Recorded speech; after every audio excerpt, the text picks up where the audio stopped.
Assalamualaikum warahmatullahi wabarakatuh. Perkenalkan, nama saya Ari Yunita. Tokoh-tokoh pada zaman Yunani kuno.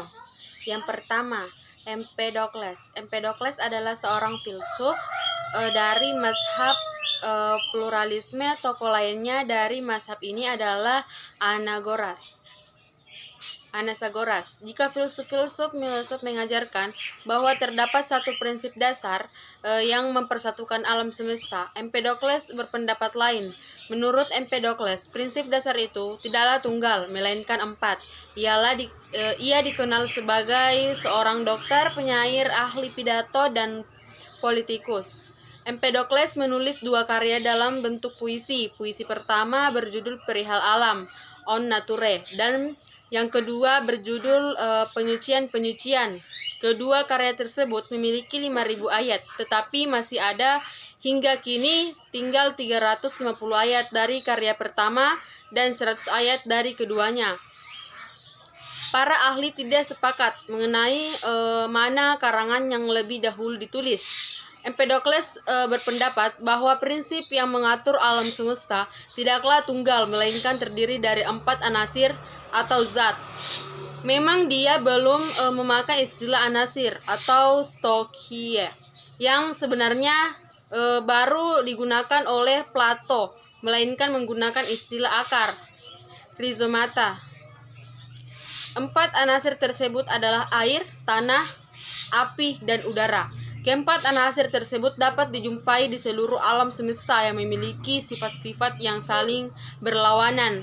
Api dikaitkan dengan yang panas dan udara dengan yang dingin, sedangkan tanah dikaitkan dengan yang kering dan air dikaitkan dengan yang basah. Salah satu kemajuan yang dicapai melalui pemikiran Empedokles adalah ketika ia menemukan bahwa udara adalah anasir tersendiri. Para filsuf sebelumnya masih mencampur adukan udara dengan kabut.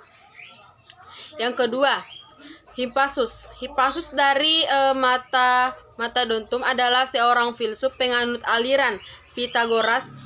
Beliau termasuk kepada golongan filsuf dari aliran Pitagoras tua, yakni sebelum sekolah dari aliran Pitagoras di Kroton ditutup pada tahun ke-5 sebelum Masehi.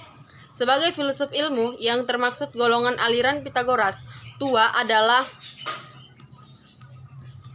Bronitus, Kalliphon, Demokades, dan Permaniscus. Tidak berada karya tertulis yang masih tersimpan dari semua filsuf tersebut termaksud Hippasus. Bagian B, tokoh-tokoh pada zaman kegelapan. Yang pertama, Petrarch.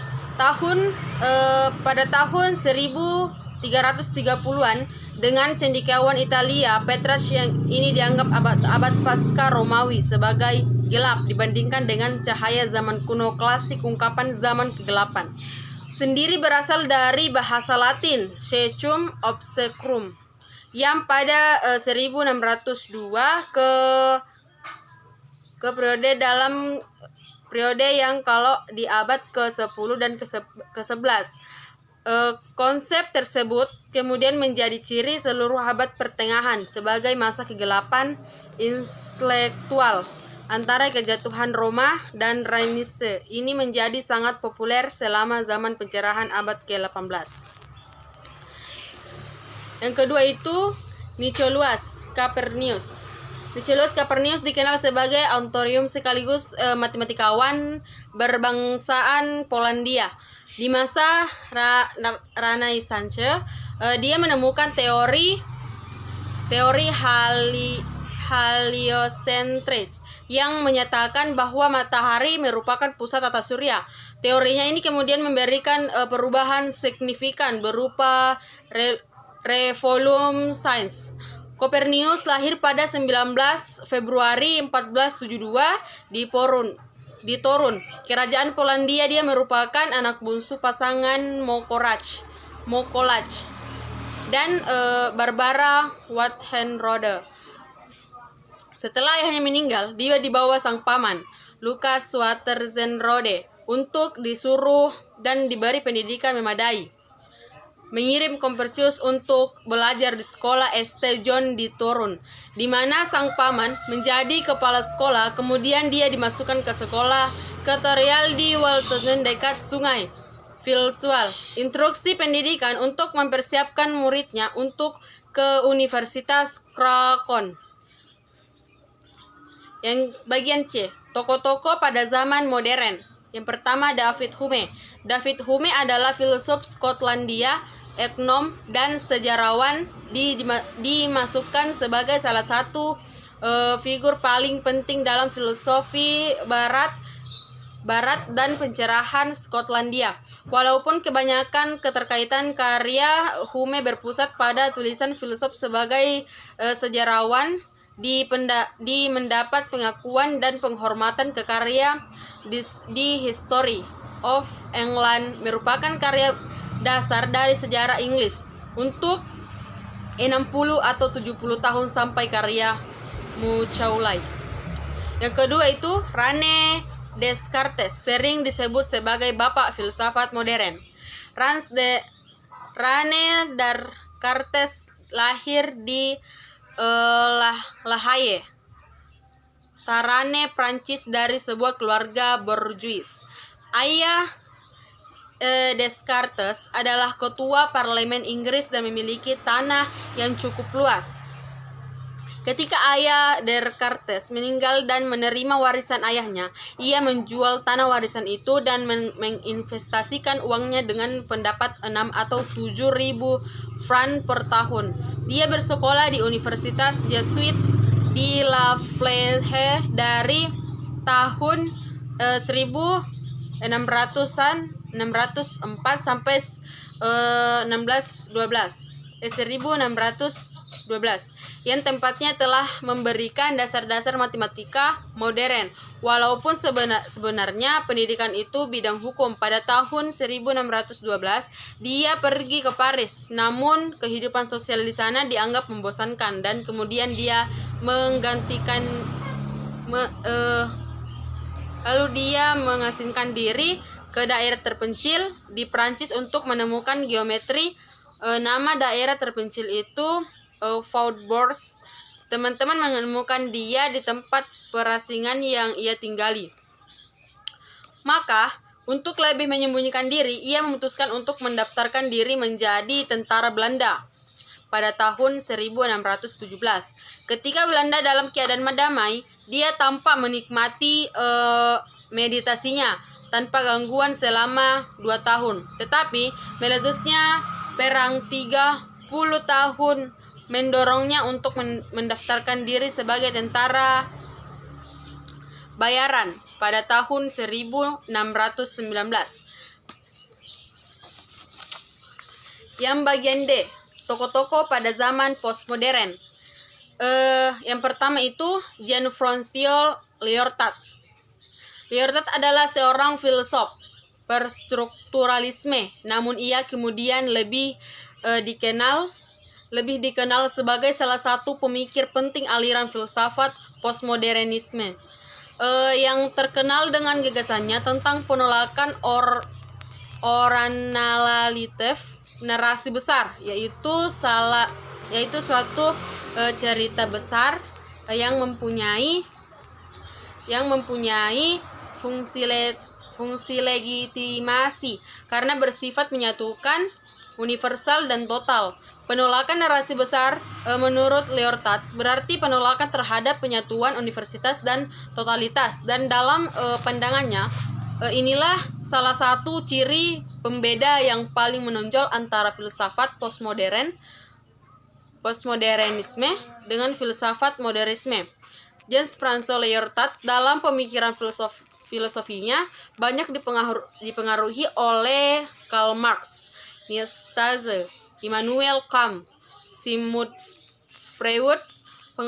Pengaruh Karl Marx nampak sekali dan pemikiran Lyotard dalam hal bahwa tidak ada perspektif yang dominan dalam ilmu pengetahuan.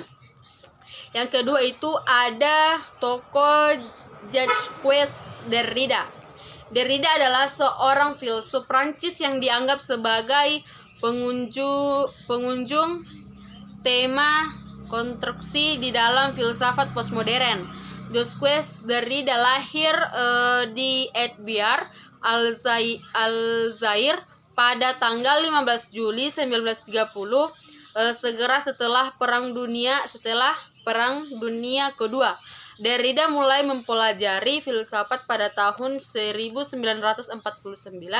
Dia pindah ke Paris dan mempersiapkan diri mengikuti ujian filsafat untuk masuk sekolah bergengsi, École Normale Supérieure. Derrida gagal di ujian pertama. Itu dia kemudian lulus setelah mencoba untuk kedua kalinya pada tahun 1952. Derrida menerbitkan buku pertama pada tahun 1990.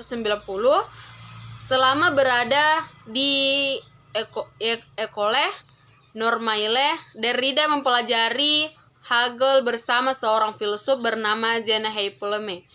Hal ini dilakukan Derrida untuk menyelesaikan tesis doktornya yang berjudul The Duality of the Literary Object, walaupun pada akhirnya tesis tersebut tidak pernah rampung.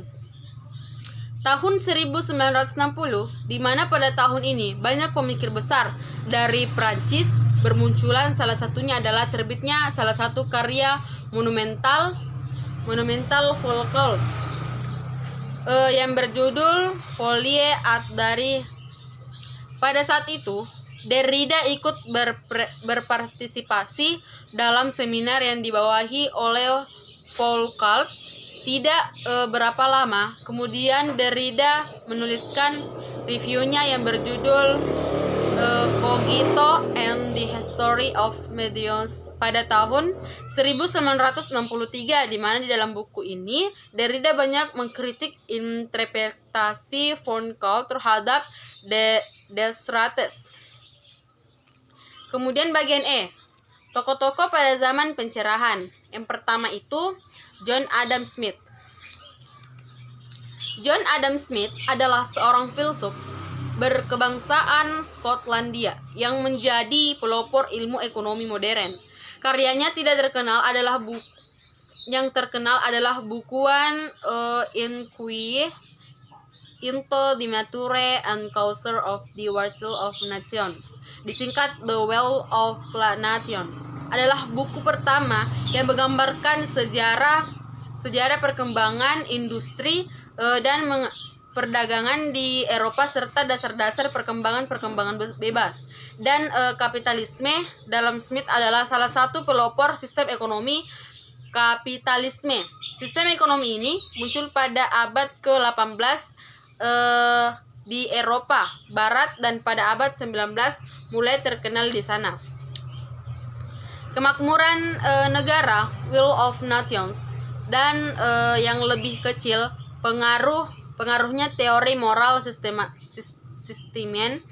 telah menjadi titik awal untuk segala pertahanan atau kritik atau bentuk kapitalisme yang terpenting dalam tulisan Marx dan ekonomi manusia. Karena kapitalisme lain sekali dihubungkan dengan keegoisan tak terkontrol. Ada gerakan baru yang menemukan filosofi. Yang kedua itu ada Bronze de Arzonas, 24 November 1632 sampai 21 Februari 1677. Adalah filsuf keturunan Yahudi Portugis berbahasa Spanyol yang lahir dan besar di Belanda.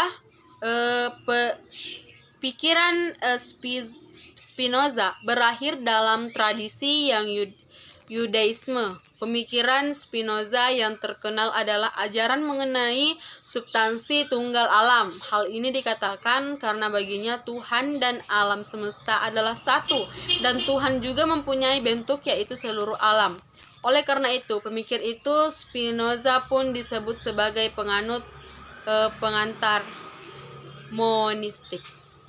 Sekian dan terima kasih. Wassalamualaikum warahmatullahi wabarakatuh.